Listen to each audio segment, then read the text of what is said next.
Assalamualaikum warahmatullahi wabarakatuh. Di sisi cerita Mbak TKW yang banyak yang diinterminate sama majikannya. Salah satunya masalahnya nggak tahu kenapa, tapi tiba-tiba dikeluarkan dari tempat kerja. Ada juga Mbak TKW yang tiba-tiba tidak setuju dengan sikap majikannya ini, langsung mengundurkan diri.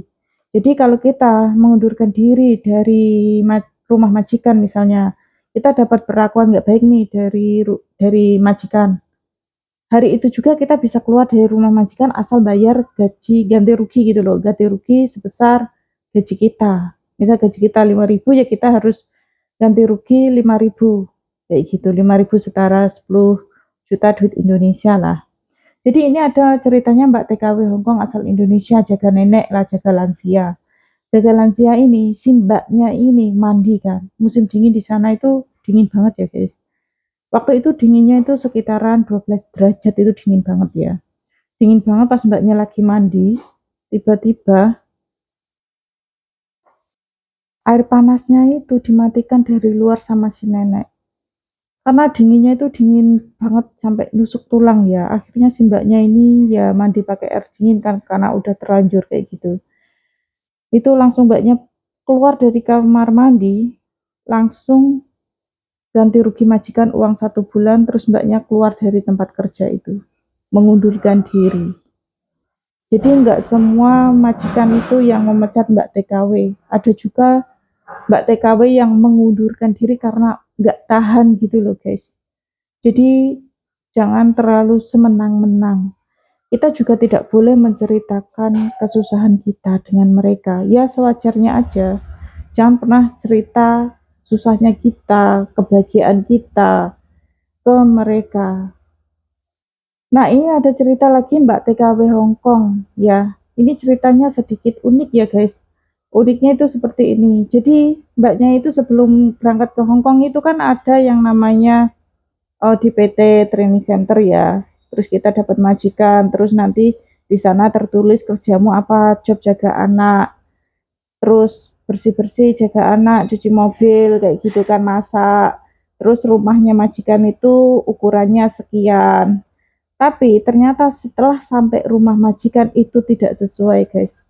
Rumahnya itu kecil dan mbaknya ini tidur bareng sama anak majikan. Rumahnya itu sempit, kecil kayak gitu kan.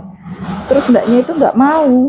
Mbaknya ini malah milih mengundurkan diri. Dia bilang gini, aku ingin pulang ke Indonesia saja soalnya tidak sesuai harapan. Rumah majikanku ini sangat kecil, sangat sempit.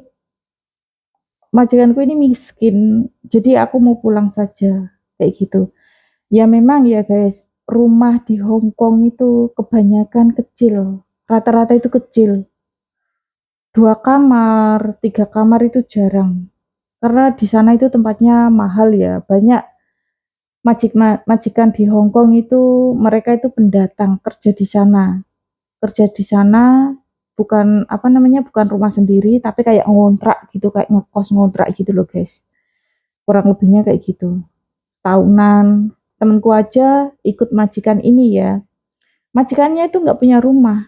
Majikannya itu ngontrak. Dia kerja di sana 8 tahun udah pindah 3 kali guys, bayangin. 3 kali. Tapi majikannya itu punya usaha. Kenapa nggak mau beli rumah gitu, malah nyewa rumah. Jadi dia itu punya modal buat usaha, rumahnya itu cukup nyewa-nyewa aja. Jadi temanku ini udah pindah 3 kali ya, 3 kali. Tadinya rumah yang kecil, terus pindah lagi yang agak besar, berarti kan keadaan sudah lebih baik ya. Terus pindah lagi yang lebih besar lagi, berarti kan bertambah gitu loh. Jadi mereka kebanyakan mereka itu pendatang dan rumah di sana itu sangatlah mahal guys, sangatlah mahal. Tidak semua majikan itu punya rumah sendiri. Dan ada juga mbak-mbak TKW ini yang terlalu jujur sama majikannya. Ngomong kalau dia itu di Indonesia punya tanah, punya rumah, bagus, gini, gini, gini. Dan majikannya itu kayak nggak suka. Ya kita nggak harus bercerita demikian. Maksudnya kayak ya udah kita ini kerja di sana jadi pembantu ya berarti kita ini butuh butuh uang yang lebih gitu loh. Jangan pamer kita ini di Indonesia punya ini, punya itu. dan kita begini dan begitu. Kalau aku sih nggak suka menceritakan aku punya ini punya itu ya guys, aku suka diem-diem aja ya.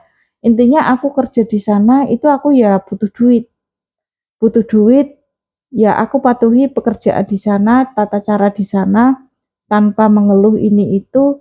Kalau misalnya ya eh, makanannya tidak sesuai, ya udah itu yang mereka kasih ke aku makan.